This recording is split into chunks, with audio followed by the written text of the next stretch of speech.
welcome to Knit to Cultivate to. This is a podcast about fiber arts, sprinkled in with lots of unrelated topics. My name is Emily Wood, and I live here in Midland, Michigan with my husband Colin and our two children, Elias, who is in 5th grade, and Stella, who's in 1st grade. We are a homeschooling family, so I am with my kids most of the time. I want to do a quick rundown of what this channel is and what I plan to do. So the idea behind this podcast was to share my fiber arts. I already was sharing a ton on Facebook, and while I'm sure people in my real life appreciate what I'm doing, it's not the same as sharing your work with somebody who just gets it, right? Who just understands the obsession with all things woolly. Another reason is, one of the reasons we love homeschooling is I want to pass on a childlike wonder for learning to my children. I approach topics with a curiosity. I think I say I have so many questions all the time, and I do. I always have a million questions.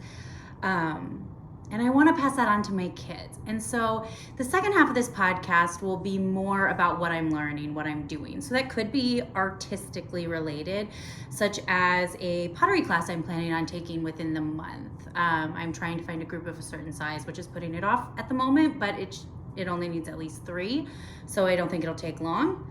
Or it could be books I'm reading or documentaries I'm watching and what I'm taking away from it. I will include timestamps in the description box below so that if you're coming here for only one topic, you can just skip and choose. I'm also going to have dividers in between each section for a few reasons. As a newer recorder, that's not a way to word that. As someone new to this, and in editing, I don't want to have a million jump cuts, and I don't really know how to go about that yet. So for cohesiveness, I'm going to add dividers in between each project, which just means a quick picture, and I'm going to include the pattern picture in the pattern so that you have an idea before I'm talking about what I'm working on of what the finished object will look like. My neurodivergent brain loves podcasts, but I really need all the information up front in order to take away from what the podcaster is saying. So I think that'll do a little of both. It might look a little tacky at first, and if it does, I'll take it out. But for this episode, that's what I'm gonna try, and I'll probably tweak it for a little bit before deciding to toss that idea. Anyway, this is a free podcast. It will always be a free podcast. I am going to do quarterly make-alongs. I haven't decided if they'll all be knit-alongs, if they'll all be, or maybe one will be a spinning content. I do know the first knit-along will go until the end of March and is going to be a knit-along. I am calling it the Cleanse Your Palette knit-along. # Cleanse Your Palette Cal, K-A-L, on Instagram. I have a prize that I have not picked out yet. I'm thinking I'm gonna give away a skein of handspun. So that's my plan, but I haven't decided yet. If you have any ideas, go ahead and tell me down below. I also have a giveaway that I'm gonna do for the first episode. Obviously, podcasts take years to build, so right now it's just going to be family and friends and people who know me in real life, and I wanna reward you for coming here, even just for the first part to check it out. So I dyed up a bunch of mini skeins. And I actually dyed up a few mini skein bundles to ship off to other podcasts as a free giveaway for their viewers. And the only thing I asked out of them was to put in a business card so that they could either check out the podcast they want, if they wanted to or not, and that was fine. So some of these are in those bundles as well. I am going to include a picture after I put this down, because in the cake form, it's a little easier to see that this is a gradient. These are all that's not true. This is a worsted weight skein. These are 30-gram minis, and all of these 4 are super bulky. They are Knit Picks Wool of the Andes Super Wash, and this is Knit Picks Stroll Worsted. And so this is the free giveaway.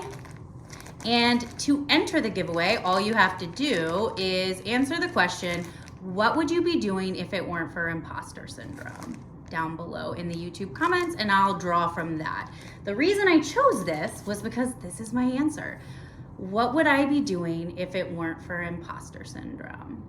I had wanted to do this podcast for years, but the desire to start it happened when I was in grad school. Obviously already committed to something and absolutely having no time to do that. And so for, 2 years, this has really been something I wanted to do. And I saw this, I'm sure it was worded differently, but I could not find the post again. And I saw that question and I really reflected on it, and that's what this answer was. So at the beginning of this year, I decided to push myself and finally do it. So I want to know, what would you be doing? And then I will draw and announce.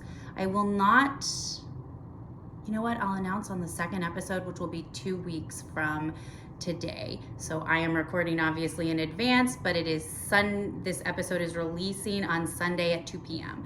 So 2 weeks after that, I'll look up the date. All right, and that's all for administration right now. Lastly, I want to talk about Patreon. As I said, this is always going to be a free podcast with quarterly giveaways and lots of activities and ways to connect without supporting the podcast. However, I want to offer additional content. And the additional content I am offering for Patreon supporters for $5 a month is a 1 hour, once a month virtual knit night. The idea would to have a Zoom. I know not everybody has virtual or local yarn stores that they can go to and have a knit night with. But it's also a place to ask questions. If you're working on a project and you're stuck, who do you ask? You could either deep dive into a Google search, or you could ask your knit group. So that's the idea behind that. But in addition to access to a 1 hour virtual knit night, I am also recording monthly dye videos. I dye in hotel pans, and I will do 3 skeins, so 1 project, and I'm going to start from a picture or an inspiration picture and talk about the dyes I'm using. I will give you all the information to what I'm doing. It is not just going to watch me dye. I am going to tell you the amount I'm dyeing in real time. Well, obviously I'll overlay it later, but or I'll add the audio in later, but I'm going to tell you everything. I am learning. This is a hobby for me, and I want to share it with you so that you will get access to that. And in addition to that, 2 of the 3 skeins I am going to give away to patrons. So for $5 a month, you get the group, the videos, and an entry in both of the skeins. I'm going to treat them as 2 different giveaways, and you will have 1 entry in both of the giveaways. But again, I want to stress, free podcast. I will never take that away. That will never change. We'll always have quarterly giveaways and special holiday giveaways. Okay? Honestly, I did not think I would have anything to talk about in the finished object section. I mean, this is the first episode. So of course I don't have anything to say. But I decided to actually promote early. I decided to promote early and put a bunch of pictures about what I was going to be talking about in the current state of my projects. But I posted that 2 weeks before the podcast, and I knit quite a lot. I homeschool, and a lot of my knitting happens when I'm doing school with my kids.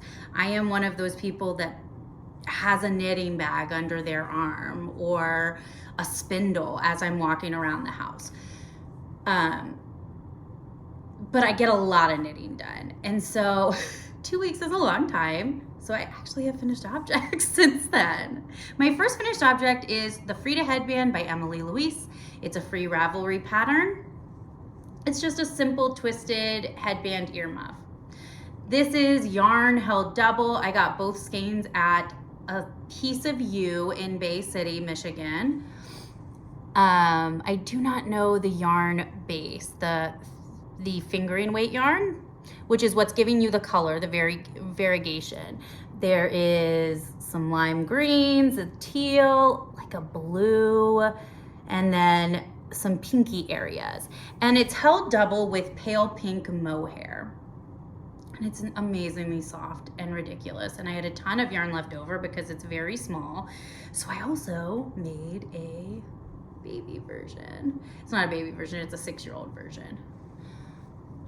So my daughter and I now have matching ones, and these colors are just amazing. I have a color scheme for sure that I stick to pretty heavily, and teal and mint are my favorite colors. So, like my nails, that's like my favorite color. And so these are perfect. They go with everything I wear. Anyway, I don't have any issues with the pattern. I loved it. It was great for a free pattern. You just knit like a long rectangle, right, that goes around the circumference of your head. You stop knitting once you get 10 centimeters less than the circumference of your head, and then you seam it together. You can see I seam it, but you can't really see how it's seamed. You have to fold it on itself. It's not hard at all, and she includes great pictures. She even includes in the pattern that you can do things like other textures. So I'm going to keep this in my arsenal and use this again because it fits really well. It was an easy knit. Yeah, I just love it. I made another version of it for one of my friends in West Virginia and myself to have matching ones. I forgot to grab it as well though, but it's the same. It's just different colors. Yeah.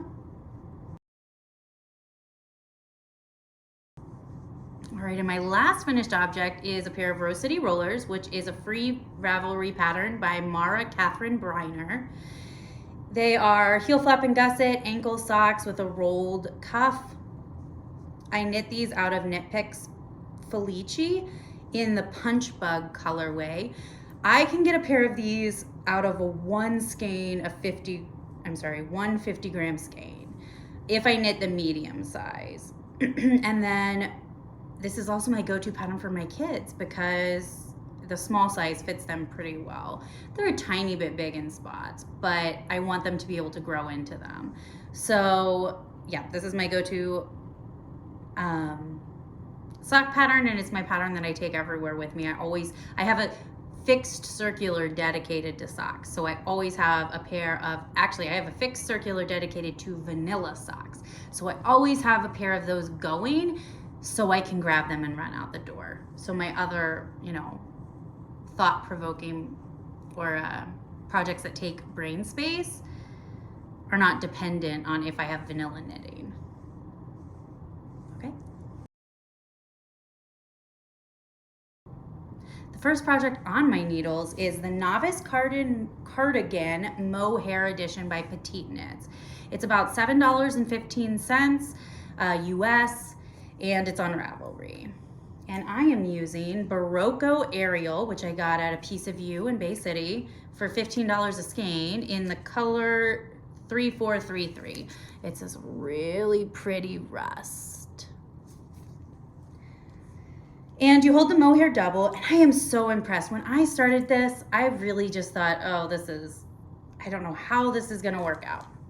But if you look at it, when you hold it double, it's like a tiny thread. It doesn't seem very substantial at all. But the fabric you get, while it's pretty see-through, is very substantial because the mohair really fills it out.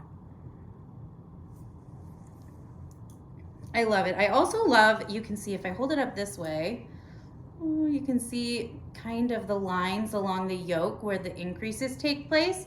There are only 4 rows where the increases take place, and it's something like a knit 2 increase 1, knit 3 increase 1 type thing, so very easy to memorize. And then the rest is just stockinette. And then the sleeves are just stockinette. There's no sleeve decreases either. You just knit. You pick up your stitches, you put on hold, and then you just knit, knit, knit until the cuff, and right at the cuff you decrease half your stitches. So it like balloons a little and then cinches. But it's not too big. So I am already planning another one of these. I'm not gonna do it right away. Obviously, I have other sweaters I wanna knit, but I think I'm gonna love this. And again, like I said, it's substantial. When you fold it up, like it's a good substantial sweater.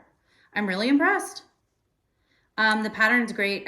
I have no issues with it. It's a very simple, straightforward pattern, and that's exactly what I wanted. I have the first sleeve picked up. So I have 2 sleeves to do and a button band for the front of the cardigan.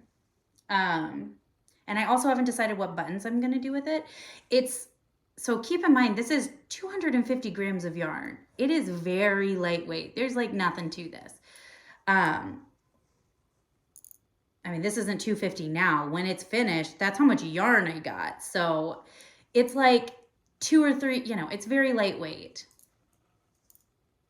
So I just think I need to be really careful with what buttons I use, and so I haven't looked into it yet. But the knitting's going fantastically. It's to the point where I have to flip my knitting so much after picking up a sleeve, but it's not far enough where I can just keep the body of the sweater still and rotate just the sleeve. So it's a little cumbersome to knit right now, and so I've kind of been putting it on hold. It's not, for a lack of a better way to word this, it's not giving me any dopamine. My ADHD deficit brain is always seeking what is keeping me the most interested. And so this was it until this point. And once I get past that to the point where I can rotate the sleeve, I'll have that motivation again. But it's like a labor of love right now, trying to get to that point.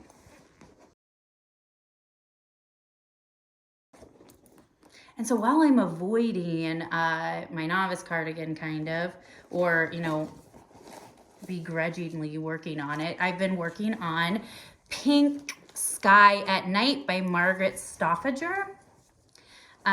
It's $4.50 US on Ravelry. And I am using Stitch Together Studio. This is the Stitch Smooth Sock, which is 75% merino, 25% nylon, in the color Collywobbles and Flibber Gibbet. I'll include those names below. But I read them twice. That's what they said. They're very offensive to the senses or to the eyes.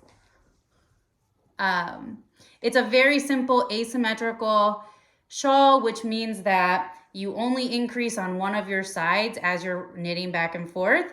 This side stays constant.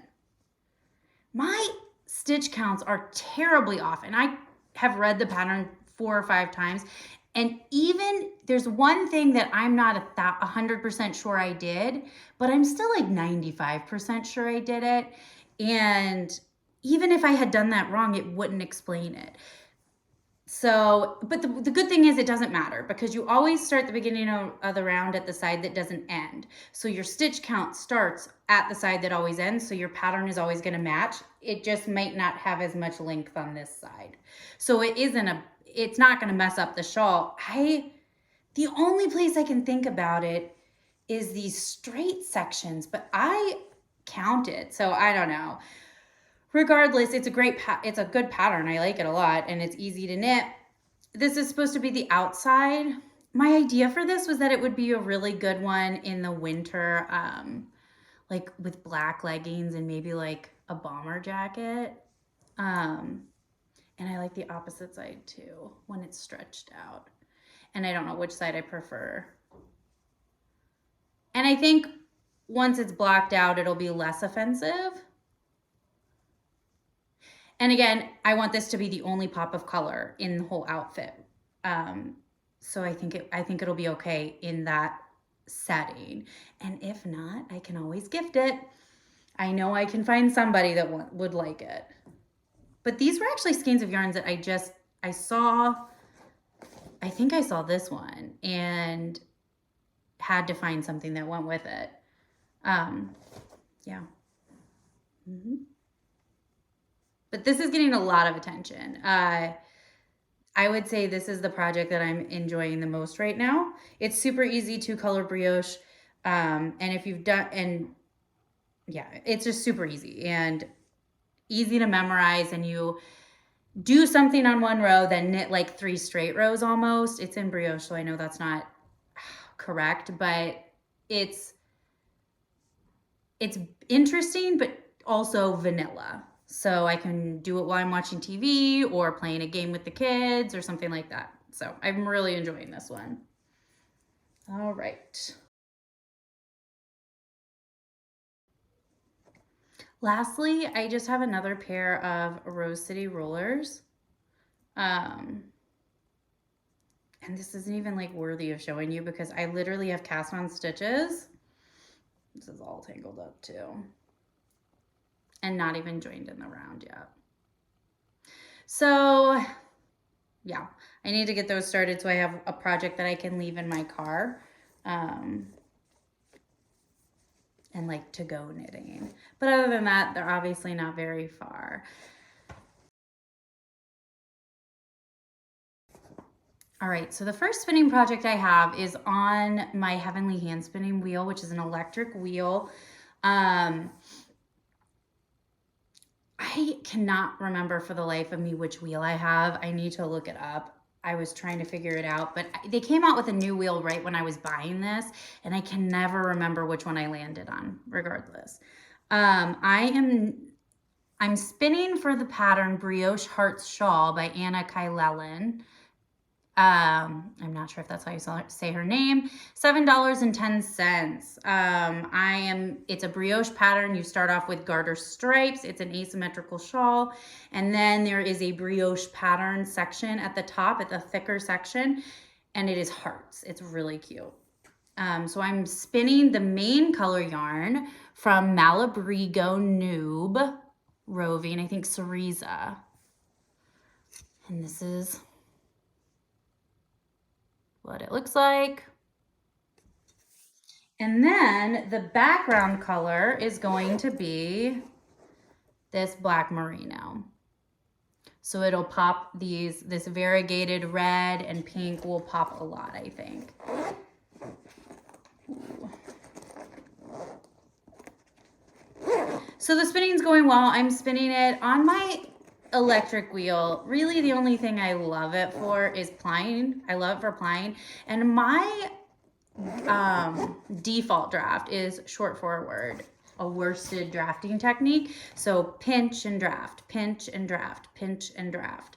And the reason I love it so much is I can, with my electric wheel, I sit it on my cart and I cross my legs and I just like lean into it and, you know, pinch and whatever. And I just like veg out.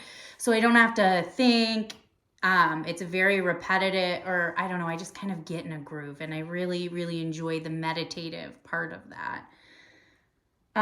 Otherwise, if I'm trying to do other drafting, I like to be on a treadle wheel. But yeah, so that's that project. I know Malabrigo Noob gets a lot of slack for being really felted, and it is annoyingly felted, but it is very affordable. It's about $15 for 4 ounces. I got a bunch of it. I want to say like 10 braids of it when I bought one of my spinning wheels. I had bought it used and I got a ton of dyed fiber with it. And so I had a bunch of it to like figure out what to do. I honestly think though, with proper prepping, it's not terrible. Heavy pre-drafting, steam it or soak your fiber before you spin it. I would do that before pre-drafting as well, and then heavy pre-drafting. And my default spin is thin, but to be fair, my default knitting yarn is fingering weight, so that's actually matching what I typically do. And my default weaving is usually pretty thin too. So for what I use yarn for, my preferred spinning is ideal. So that's good. But yeah, honestly, I think it gets a bad rap, but it's so bouncy and squishy. I am spinning the singles, my little card. I'm spinning my singles to 30 wraps per inch to get a 20 wraps per inch finished 2-ply yarn. The only thing that I'm a little nervous about is I forgot what I wasn't thinking. I just wanted to do some spinning, so I just grabbed something and started. And I wasn't thinking, oh, it's merino, it's gonna poof up a ton in the finishing process. So I think it's gonna be too big. It won't matter though. It's a very small scale shawl to begin with. And then in addition to that, it's a very small shawl. So if the yarn is bigger, I can use slightly bigger needles to get a better, fabric, a looser gauge, and it'll just be it'll be bigger than normal, which I would probably prefer anyway, because it is more like kind of like a scarf, not a shawl. So I think I'm going to be more happy with it with bigger, thicker yarn anyway. My other spinning project is on my Turkish spindle. It is a turtle made Turkish spindle. You can get them on Etsy. I think when I got this, it was $15. I like Turkish spindles because they make these little turtles as you wind them on. And then you can use them as plying balls, which is really nice. So I started this project over the summer. It's been a long time. It's only 4 ounces of fiber. Let's pull this out, is the finished. I finished plying one of the turtles and need to skein it up. Oh, it's not going to focus. Okay. So it looks really good. I love how it's looking. You can see the color progression. Looks great. So I have a whole bag of these little turtles to ply together, and we haven't been outside much. I was working on this while we were camping over the summer, as a camp, just at the campground project. And obviously camping season ended, and so I'll probably pick this up again when it gets warm again. But I have no plans for it. I think the fiber was spunky eclectic. I want to say it was called ribbons. It was it was about cancer ribbons. And I think that she had the breast cancer. She has pink, red, and blue. And I lost the paper that the information was on, or I would give it to you. But yeah, spunky eclectic. This is the second thing I've spun for her. Really it spun easily, no issues. The colors are great. It's a hot pink and I like it. I don't know how I'll like it, if I'll like it knit up though. So I'm waiting to see how it all looks skeined up. But you know what? I'll skein up the one I already plied, and maybe I'll show that on the next episode. And we can see how it looks a little better. Yeah. Okay, so I'm going to talk about projects I have planned or that I'm working towards getting on my needles, or what else, or purchases I made. I made quite a few purchases recently, but I also have patterns I'm plotting. So the first thing I did, I went to Zeilinger Wool in Frankenmuth, Michigan, and this place was so cool. It's a fiber mill, and they have a very small scale shop. But I went to drop a poster off for my podcast and of course purchase things because I have no self-control. It's not true, I'm kidding. But anyway, so I bought a pound of alpaca. So, okay, I don't have self-control, but I bought a pound of alpaca roving. Oh, and this place was so cool. You could see the mill, like in the mill, you could see the machines and all of that. They said they do big tours, that they don't necessarily do like personal tours, but I bet I could get a homeschooling co-op or some local homeschoolers in and get a big enough group to do a tour, because that would be so cool. But I love alpaca. I know a lot of people aren't as fond of alpaca. This alpaca is amazing. It is so soft. Alpaca's hot though. I have a fully alpaca sweater that's short sleeves, and in the dead of winter, that's the only time I can wear it because it is just insanely hot. And I just wear a tank top under it, like spaghetti strap tank top, a cami. There is no protection from the elements, and it is not needed. But I was motivated. Andrea Mowry on her blog, I'll knit slash spin if I want to, which is the slash spin is all new. Showed one of her projects that was, what was it? One of her very first spinning projects, and it was a sweater spin. And ironically, my very first planned spinning was her night shift pattern. I'll add some pictures, but yeah, so I thought that was cool. And so her sharing of that sweater is what's motivating me to do my first sweater spin. And now that I live in Michigan, I could use some better quality, heat retention. I'm learning. But anyway, yeah, amazing. A whole pound of it. I'm so excited. I don't know when I'll get that started. That is not in the works yet.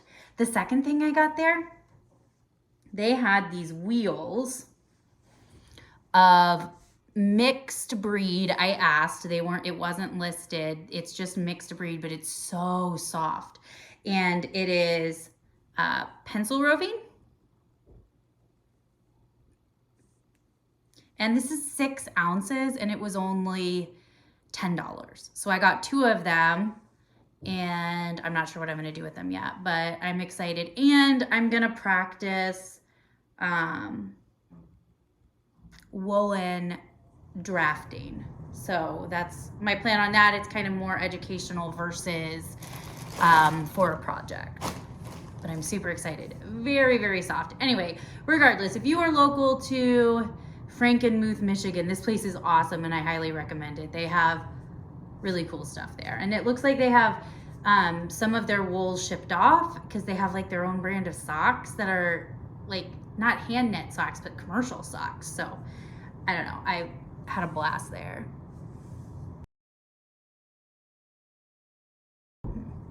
Okay. The next place that I sent a poster to locally is the Little Yarn Shop in Saginaw, Michigan, which is about half an hour from us. And I bought Dream in Color Yarn Saginaw Sunset. This is smushy cashmere, fingering weight, 70% superwash merino, 20% cashmere, 10% nylon. Dream in Color Yarn for $34.99. It's got these purples and pops of pink. Let's see if I got 2 of them. Let's see if this one looks a little different. See, that one has a little more yellow in it and orange. So it's like a rust and like industrial sunset or something, right? Love it. So, and Saginaw is where my husband works. And so I really got them for the local aspect as well. I also got super cool buttons, and I need to look this person up because, where did the buttons go? Right here. I need to look this person up because these are amazing. And not only that, but I am convinced I want to make some of these for myself. These are Starlight Clay handmade ceramic buttons. I got these 2 buttons for $5.50. And they have a like flower pattern stamped on it and are glazed blue. Oh, I'm so obsessed with them. I have no plans for them other than looking her up and buying a million more. They're a little heavy, but they're not that bad. And they are ceramic. So porcelain, is that the same? Porcelain and ceramic? I don't know, I should look that up.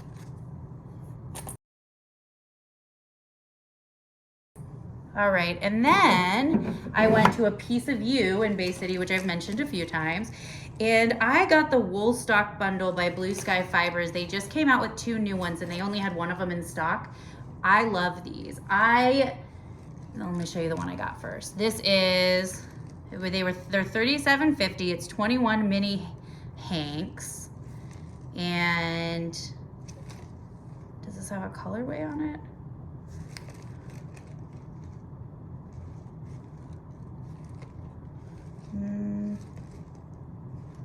Nope, it doesn't have the colorway on it, but they're just bundles of little mini skeins. These are all worsted weight, and I love these for hats. I made one this winter. using a bundle. It was a different bundle. And what I love about these is I had a ton of leftovers. And what I love about these bundles is they reuse colors. So I have 5 or 6 of them. No, I probably have 4 or 5 of them downstairs, but there's overlap in the colors. So if you have 2 sets with like 2 of the same colors, then you can get like 3 hats out of it. And I just love these. These are phenomenal yarns. This hat was so much fun to knit. I probably knit this in record time because I just loved knitting it so much. And I got a cute little pom-pom for it. You can't really see the crown work, but oh, love it. And then I also got there an Ella Rae Heather Merino Super Fine, Finest Virgin Merino Blend, 80% fine superwash merino, 20% nylon, and this like evergreen. I love it. This is what I'm going to use. I don't know the pattern yet, but this is what I am going to use for my pair of socks for the knit along. And this is in the colorway Seaweed. I got it for $29. I really love it. Obviously, I had a theme going that day. That green in there is like a really close match.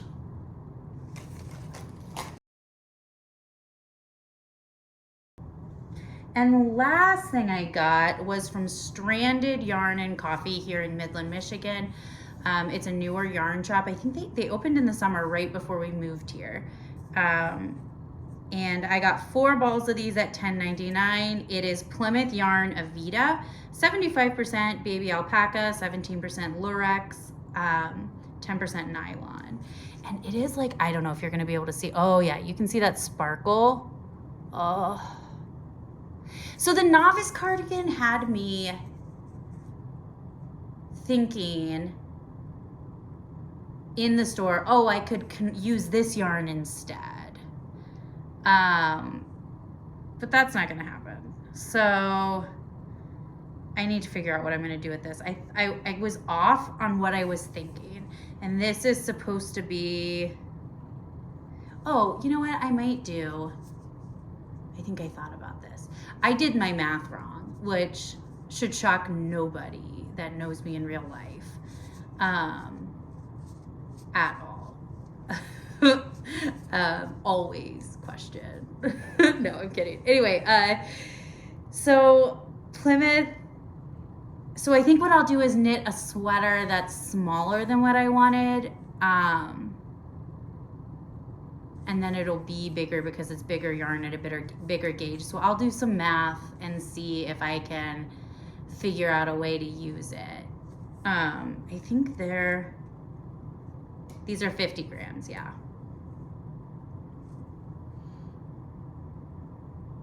Yeah, that's not gonna work. I'm gonna need more for sure. But anyway, I'm either gonna use it for a sweater or like we'll see. Oh, but I love it so much. It's so soft.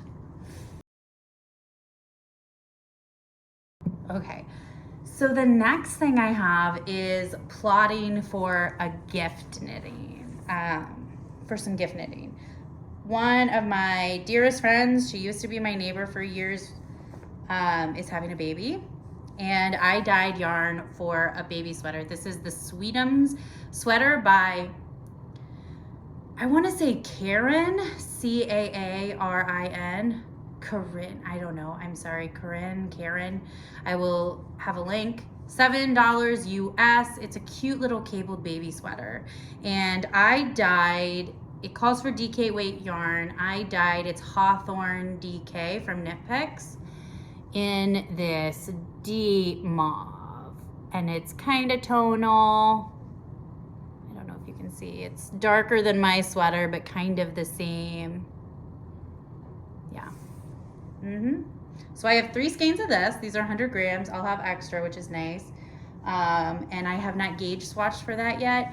Baby is coming in June, so I have plenty of knitting time. I also have another present that I'm not allowed to show on here because it absolutely is going to be a surprise. I told my friend, oh man, I'm gonna have to tell her when to cut out this and not watch this part because I'm including a picture and I forgot about that. All right, well, I'll tell her to tune out.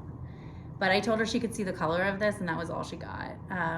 And then the second present is a small project. And I will show pictures of it after I ship it to her because I really want it to be a surprise when she opens it because I'm really excited about it. So that's in my favorite, one of my favorite knitting bags, which isn't a knitting bag. It's my Blix electric bike bag that came as a freebie when I bought our cargo bike. So that's my knitting. And then I have Brigitte's Garden Socks by Natalie Sheldon. And they are colorwork socks. They're about $4.15 US. I'm gonna knit them with Knit Picks palette. This is the color Cotton Candy. This is the color Wonderland Heather. And so I'm gonna do these together. I haven't decided, I'm sure this will be, I think this will be background, this will be the flowers. But these were in stash and I was trying to use up stash as much as possible. Yeah. Then I have the Timberline by Jared Flood, which is $10 US. And I actually, I think it was Kevin at Needles at the Ready, amazing podcast, that I think it was one of their live question and answers recently, and it was if you had a dream sweater, what's your dream sweater to knit? And he said it was this one. And for the same reason that I'm about to tell you, I priced up the yarn, and let me tell you, my non-knitting husband does not need a $220 yarn sweater. I will save the fancy yarn for myself because he does not care. I mean, he will love the sweater, but he is absolutely not going to notice the nuances in the differences of yarn. So what I did instead was go through my bare yarn stash, and I found this is Stroll Worsted, Knit Pick Stroll Worsted, and I used Dharma acid dyes in blued steel to do this dark tonal navy. So this is the yarn for my husband's sweater. I dyed it so many times. I had a lot of problems dyeing yarn the last time I did because I did some things that I knew were wrong and I knew I shouldn't do, and I did them anyway. Like use old dye stock that you know is expired. It's gonna run for days. It's awful, not a good idea. And so that was frustrating. So I dyed these a few times. They're still more variegated than I would like, and there are still more white patches than I would like. But I decided instead of continuing to keep dyeing the skeins, because all of the skein isn't bad, I'm gonna go ahead and knit it and alternate skeins and see if that breaks it up enough that it kind of looks intentional. If it doesn't, then I can over dye the entire sweater, and that way the dye is adhering to only the parts I need it to, right? Instead of all of the skein. It's only, because I don't need the inside of the sweater to be dyed, I need the outside, so I can lay it out and put dye in certain spots and then heat set it. So that's currently my plan.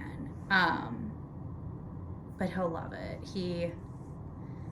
I think he'll really like this sweater. And this yarn is great. Stroll's great. I think it wears well. Stroll is fantastic. It's super easy to dye because it's superwash. And you don't have to worry about felting like with non-superwash yarns. Okay, and then the last knitting project I have, I didn't bring the skeins up, but I have the sweater that I finished. I made Caitlin Hunter's Bernie Mitts sweater. She did like a free mock-up when the mitt patterns were coming out, and I didn't want mittens. So, but I love the story about the knitter and that he bought them at a local place, right? And so I dyed up some yarn. I used Teddy Bear Brown from Dharma Acid Dyes. Actually, I want to say that might have been Dharma Fiber Reactive Dyes that I used as an acid dye. If you don't know about that, fiber reactive dyes are for like cotton and cellulose fibers, plant fibers, not animal fibers, right? And I use those a lot in dyeing warps because you use cotton a lot more in, or I use cotton a lot more in weaving. I don't use cotton in knitting. I use wool in knitting, which needs an acid dye. But if you take the fiber reactive dyes, you can use them the same way you use acid dyes, and they set exactly the same. So you can't do that with acid dyes. Acid dyes can't dye plant fibers. I'm pretty sure, call me out if I'm wrong. I have no problem being wrong. In fact, I want you to call me out if I'm incorrect. I'm pretty sure acid dyes can't dye plant fibers, but the fiber reactive dyes can be used for both. So it is, yeah, the only way I can think about it is using math terms, and nobody wants to hear that right now. So, all right. And then I used a little bit of yellow on this medium color here because it was just not right. So it's all different shades of this Teddy Bear Brown. So the cream is undyed. The taupe is just really, really light dyed. This was the heaviest, like 3% or maybe 2% dye stock. And then this was like a 1%. I think this was a half, this was 2, and this was 1. But then I glazed it with a yellow so that it looked a little different because it didn't look like enough of a contrast for that middle color. And it turned out really good. I mean, it's not perfect. Look, you can see where I changed skeins. Sorry, I'm getting used to holding things while I talk. You can kind of see, I think if you hold it out, it's easier to see where I changed skeins of the middle body color, that medium brown, right about here. But honestly, I don't care because I hate alternating skeins. It's so not noticeable that it will never bother me. However, like an amateur, I forgot to change my needle size after I did the collar. So this doesn't fit at all. It will, it's not that small. It's really the yoke, and it does stretch a good bit. I block it, didn't I? It's so small. Oh, it'll fit. I gained a ton of weight in grad school. It was terrible. I mean, I did grad school while my husband was doing grad school with 2 kids. It was terrible. We ate out constantly. So I've been getting healthier again and honestly just exercising. I'm not even like doing much, but I've been dropping some pounds. So I'm hopeful that this will fit again soon. And you know what? If it doesn't, it's going to be a sweater for my daughter when she's a teenager. I'm just so not stressed about it. I can do it again. I can make another one, but I really love it. And it's cropped. It was a quick knit, not too bad, but I have enough yarn of this to make a hat. So I'm gonna make a hat to go with it. Although I'm never gonna wear this in the winter, so it's kind of funny, but I think I'm still gonna make a hat. And it's just this pattern part, I think. But yeah, so that, I forgot to bring the extra yarn upstairs though.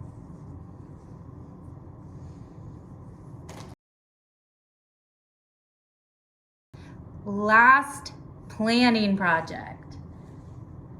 Oh, I moved one of my things. It's okay.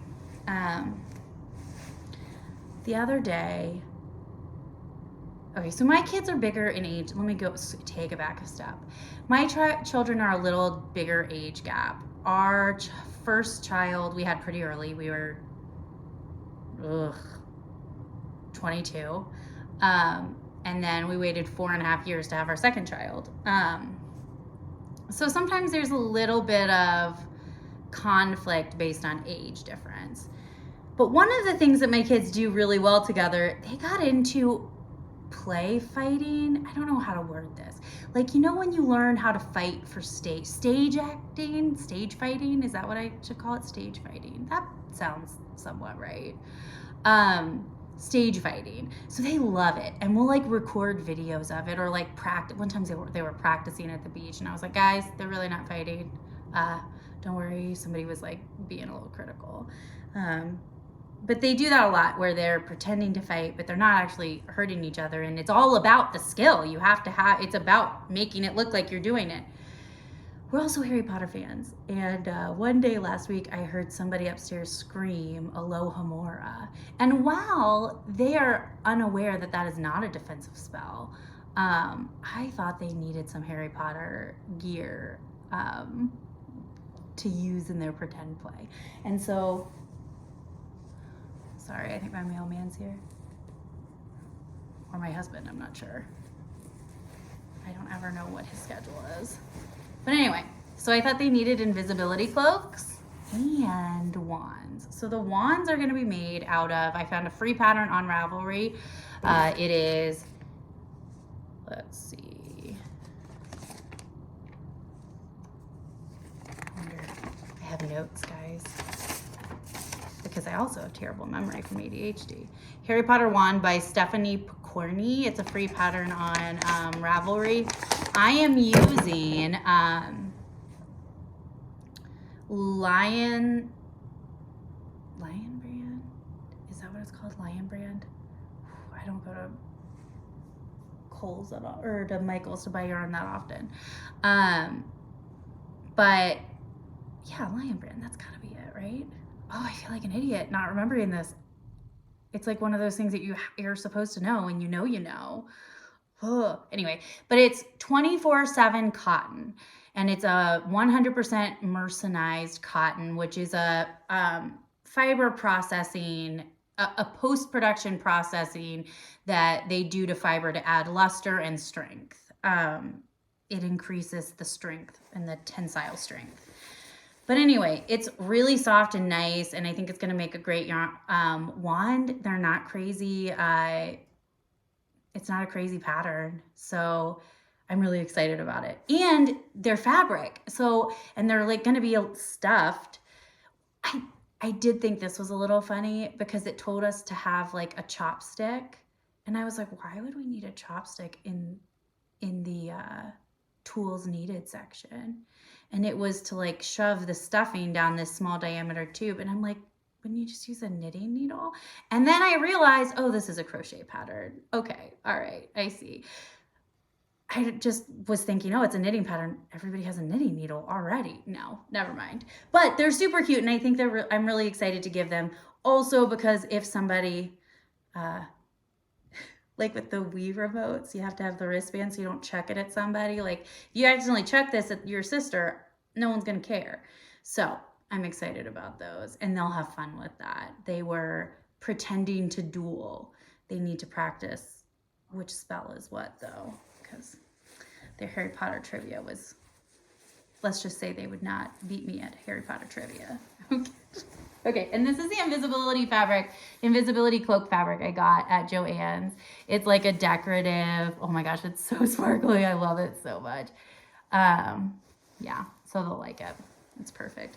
We've been playing the Harry Potter Lego games on PlayStation Now. I've been playing them with my daughter. We're on the last movie, so we've played through all of them.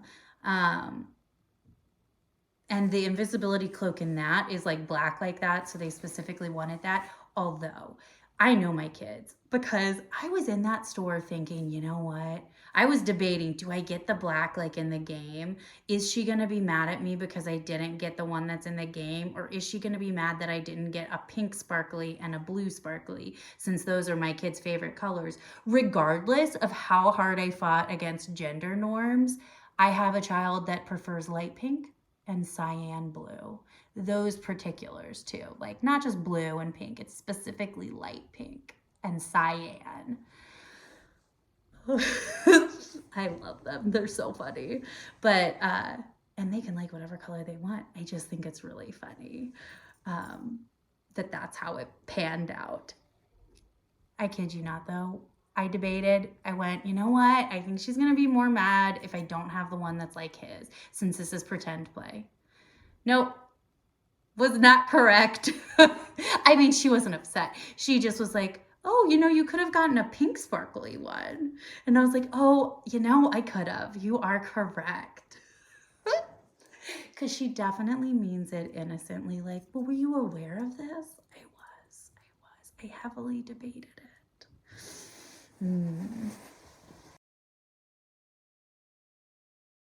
So it might seem a little darker. It's nighttime now, and I had to come back for this section of the podcast. Since this is the first podcast, I kind of wanted to talk about some of the reasons that we homeschool and that we really enjoy, or why we started homeschooling and what we are enjoying about it. So we were kind of COVID homeschoolers, but it was circumstantial. I was finishing my thesis when everything shut down in March. And with finishing grad school, my husband working, and 2 kids in virtual school, finishing a thesis was just impossible. So I had to push it back into the end of summer, my graduation date, which was fine. It didn't end up being a big deal. And then at that point, schools in Columbus were still really wishy-washy on what was going to happen. And they were doing the best they could. I have no criticism to the school district. But they kind of kept going back and forth on what they were saying. And we opted to do their virtual option for a whole year instead of waiting for the blended learning to kick in. And I know this was different depending on where you were in the country, but for example, our schools did not open for blended learning until February. I'm pretty sure it was February. So we were really glad we picked the year-round virtual option, which we chose because I didn't have a job. I just graduated. So it was really easy. It wasn't like somebody was leaving a job. So I kind of just graduated and transitioned into that role. And we thought, oh, I'll take a year off. Our oldest will do virtual school. I was fully homeschooling our youngest, but she was in kindergarten. So in the state of Ohio, you only have to tell them once they're 6. Like if they're 5, you don't have to tell anybody what you're doing. And I consulted multiple people. Usually the superintendent speaks to the child and places them in first grade. Worst case scenario, she would have been held back a year. And she has a late birthday. So we really just weren't concerned about that. And she was doing great. She was thriving in the homeschooling we were doing. But then my husband got a job here in Michigan. And so we were going to move over the summer. And with the fact that our kids had never done school during COVID and all the stressors and hardships that come with that, the fact that they knew no one, and that we were moving our entire life to a different city, we just thought that was a lot of transitions for 1 year. Homeschooling in Michigan is really easy. I do not have to tell anybody anything. It is completely up to me on what I do with my children and their curriculum. We do use an accredited curriculum in case my children want to go back. My kids are in complete control of their education. And what I mean by that is we live in one of the best school districts in the state. If my kids want to go back to school, that is what I will help support them in that choice and whatever that means. But for now, they're happy homeschooling, and my son wants to keep homeschooling. So we are going to do that next year. So COVID kind of was part of the reason, but it honestly was just the timing of COVID and made this the better choice. And so then we were circumstantial homeschoolers, and now we've just fallen in love with it. So some of the other reasons, though, that homeschooling is such a big deal for me is I have 2 children that have ADHD, just like I do. I also have OCD, and my son, I am pretty sure, has that as well. He's a massive perfectionist. He's highly gifted, but is a massive perfectionist, and it causes problems. But I read about how ADHD children receive 22,000 more negative comments than neurotypical children in the public school setting, or not in the public school setting, but during their school life. And that's a lot. And as an undiagnosed, I was undiagnosed growing up. I, just like most women, was 30 when I was diagnosed, and it was because I was researching it for my kid, and I sought out diagnosis. which is really hard to get as an adult. You have to have evidence it was there as a kid. Thankfully, my mom was helping me with the checklist and was like, oh yeah, 5, 5, 5, like all the time. So I did not have a hard time proving that it was there because she was helpful. But anyway, so that's one of the reasons. And we're not doing great. We don't do grades. And what I mean by we don't do grades is we master the topics. So if we don't understand the topics and we're not doing well on the quizzes, we go back, review until we are doing well. So grades, I don't know, it's just different than it is in a public school setting. And that helps my son with his anxiety about things. It also gives my kids more time to explore hobbies. The amount of school that they're doing doesn't take as long because they're managing their own days, which is another reason on my list, so I'll combine those together. But they're managing their own days, so they have a list of things that they have to do during the day, and we have an order that we do them in. So we wake up and we do school before we talk to friends in the afternoon. But it's what they have to do is up to them. So my son does piano. He has to practice piano every day, but he has these subjects he does for this amount of time, and he knows how to do that. And as he has been doing that this past year, and as we've been making it more hands-off for mom, we use online curriculums and supplement from that. But eventually I do want to go back to work when they're a little older. And my children are really independent, so they thrive in this kind of curriculum environment. I lost my train of thought. Hold on. I'm actually surprised this hasn't happened already. Online curriculum, managing their own day. So, my son, he has 3 subjects in one program that he does. And in between each of them, he does half an hour of each. And he does like 15 minutes of Roblox. And he will put a timer on so he doesn't forget and gets back to his work. And it's a way that he naturally came about self-regulating his motivation to get through the work. And I learned that stuff in college because I didn't understand what was happening to me. And I'm realizing that I've been giving my kids the language to use to understand how to fix these problems. But I'm watching in real time them managing these things that I struggled with as an adult. Like, I graduated and I didn't realize how much of my life was structured because I lived at home. And then I was in charge of doing that, and it was a mess. And that's what I'm trying to avoid, right? Give my kids all the tools they need for graduating and leaving the house. So they're managing their own days, learning how they learn in a different way than we did in public school. They also are having more adult-like friendships. So I had tons of friends in high school and middle school, but I barely talk to any of them anymore because I didn't realize how much of the friendships were based on physically being together. And it's not that I wouldn't be friends with them now because we don't live in the same area, but it's that I didn't have to do a lot of work to be friends because we were always going to be at school together, right? The work was kind of done for you of maintaining the friendship. My kids, however, talk to people throughout the day. They talk to their friends in Ohio still. They talk to their friends in Minnesota, and they do this throughout the day, and they have to actively maintain those relationships because they're never physically in the same presence. So they're learning better ways to build connections with people around them. There are lots of ways you can get involved in with other public school kids. My son is going to be in 6th grade next year, and we absolutely plan on getting him involved in band and some sports, and the homeschooling kids are able to take part in those for free. Obviously, if you live in the school district.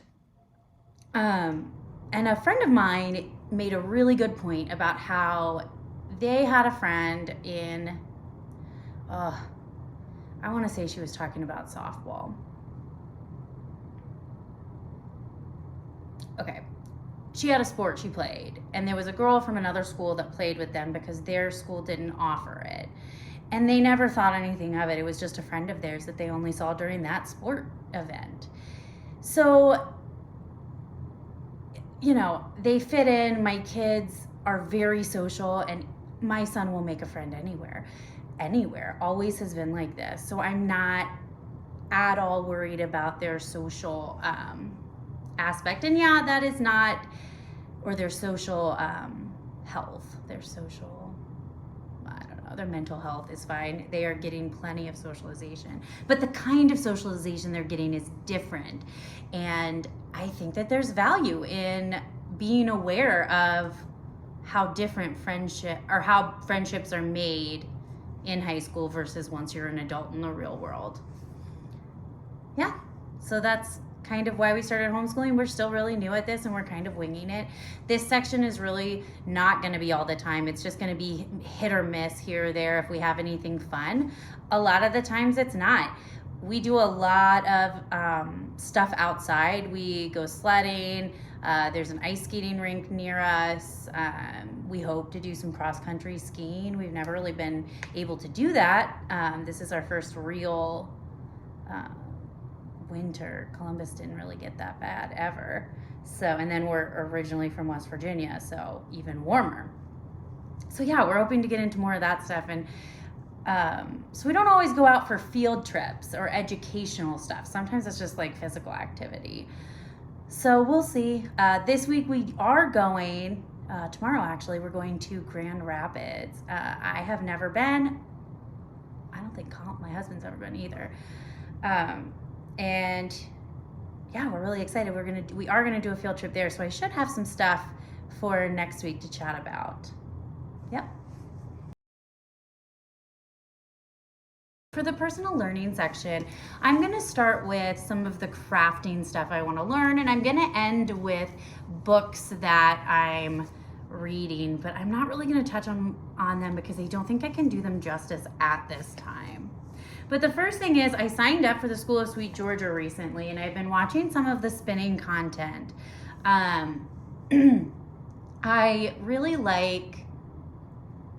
love Sweet Georgia and Felicia Lowe. I follow her podcasts. I listen to her Taking Back Friday podcast. It's wonderful, and I love everything she does.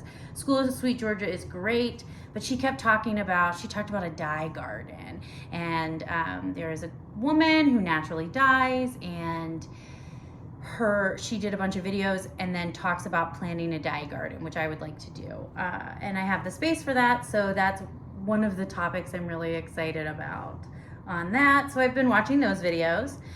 Space Studios here close to Midland. I'm not sure if it's in Midland city limits. Pottery classes. I want to take a pottery class. I think you briefly mentioned that at the beginning. And it's something I've always wanted to do, and I think my son would really like it. So I haven't decided if it's going to be a thing that I do to get out of the house alone, which is what originally I thought it would be. And I'm still thinking that might be what we do, or what I do, because you can take a 3-hour course or an hour and a half course. And I really want to take like the 3-hour course for 8 weeks as much as possible, because I want a good taste of it to see how much I like it. Do I want to invest in doing this before actually investing? The other thing I'm really hopeful for is OHS, the Ontario Hand Weavers and Spinners, has a certificate and a spinning certificate, and I really hope, on the site it says registration might open March of 2022. I'm really hoping it does. We moved closer to Ontario, so it's courses, and they have a master spinner course, and I really want to do that, but you have to do the first one first. I thrive in the academic setting, so I think I would really respond well to this type of setting. So I'm really hoping that happens, because I think that'll be a good way to take my spinning to the next level and to understand the history of spinning and the nuances. Okay, the first book I'm going to talk about is Give People Money: How a Universal Basic Income Would End Poverty, Revolutionize Work, and Remake the World by Annie Lowrey. Our library has display books and a topic of the month. And the topic of January was poverty. And so this was one of the books that was on the display, and it piqued my interest and I grabbed it.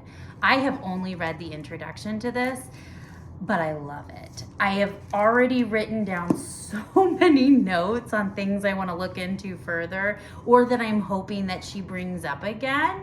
And honestly, I feel like she's made arguments on both sides, for and against, that I agree with. So honestly, I'm not sure where I'm gonna land at the end of this book. But so far I've learned a lot, and I think it's made a lot of really good points about technological unemployment. I really liked the comparison. So technological unemployment is when jobs disappear because technology advances. And I think, and the perfect example of this is weaving and cloth making, when flying shuttles were invented, and what's the one for spinning? I'll look it up. But anyway, like flying shuttles and people, they mechanized the machines. And how that's what it's called, is technological unemployment, when jobs are lost due to technology improving and making things easier to do. And it's talking about that with self-driving cars. And I'm curious to know if let's see. Yeah, anyway, sorry, I got off track for a second. But anyway, so this technological unemployment in the industry, in the weaving industry, was really big, and people thought it was going to be the end of the industry, and it wasn't. And so that sent me off to put some history of textiles in my queue for my library, because now I'm interested in that and how that kind of happened. But anyway, so it's going into, and I guess I didn't realize Elon Musk was a supporter of the universal basic income. I do not know a lot about this topic, and I'm really excited to learn about it. But again, I don't know which way I'm going to land, so I'm interested to see what happens. And then lastly, I'm reading You'll Never Believe What Happened to Lacy: Crazy Stories About Racism by Amber Ruffin and Lacy Lamar. And this was another book that was just on display at the library, and so I snagged it. And this is really good. It is equally horrifying and hilarious. I have laughed out loud. I have also literally dropped my jaw and covered my mouth in pure shock. I like how this book is organized. It goes from horror or like stories you can tell everybody that the way they worded it was that we all have. How did they word it? Let me say this. I got a million of them, all those stories, and then it goes into, I find this hard to believe. Is this a joke? I do not care for these stories. Then they have, let's take a break and get some more silly stories and have some more silly stories. But anyway, it's really well organized. I like that it goes back and forth between the sisters. I think that it's well done overall. I really don't want to go too much into this because I want to do it justice, and I don't want to make assumptions before I get through it all, because I feel like it is so curated. The way that it's organized was so curated, and I really feel like to get the full experience, I want to finish this book before I talk about it. But having said that, it's really, really good, but it is really horrible. The stories. And I think what is so jarring for me is that this is all from one point of view. There are a few stories sprinkled in there from other people's point of view, but most of the stuff is happening to one person. And I think, to me, that's so